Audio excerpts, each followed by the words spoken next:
En ce 28 mars 2021, Mélanie se demandait combien de jours lui restait-il avant la délivrance.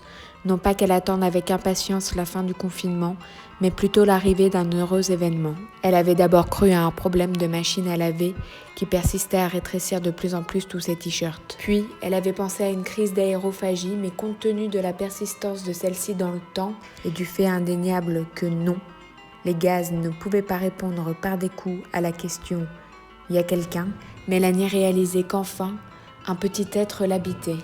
Elle dut alors apprivoiser ce nouveau corps qui s'imposait à elle au quotidien et tirer à sa façon les bénéfices de ce nouveau ventre qui trônait fièrement. Toutefois, ce bonheur fut perturbé par une multitude d'interrogations.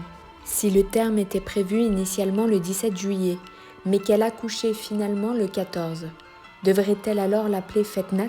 Et si cet enfant avait des airs à la vieille tante Gertrude que tout le monde déteste, d'ailleurs était-elle encore en vie ?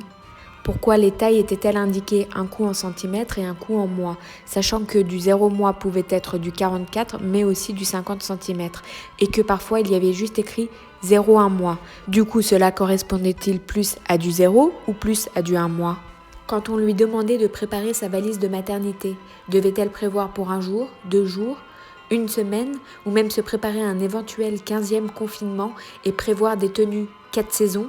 Elle avait bien saisi l'importance d'être sur le départ avec sa valise, mais devait-elle l'emmener partout avec elle en attendant, genre vraiment partout ?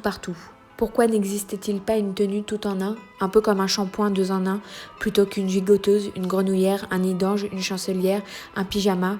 Ah oui, mais attendez, je crois que le pyjama c'est la même chose que la grenouillère. Fallait-il donc avoir fait maths sup maternité pour s'y retrouver là-dedans ? Si quelques ballonnements se faisaient ressentir et que Mélanie pétait, est-ce que cela pourrait faire caisse de résonance pour le bébé et pourrait lui provoquer un acouphène ? Et enfin, était-il mal vu de mettre du champagne dans la liste de naissance pour autogratification de travail bénévole pendant 9 mois ? Bah ouais quoi.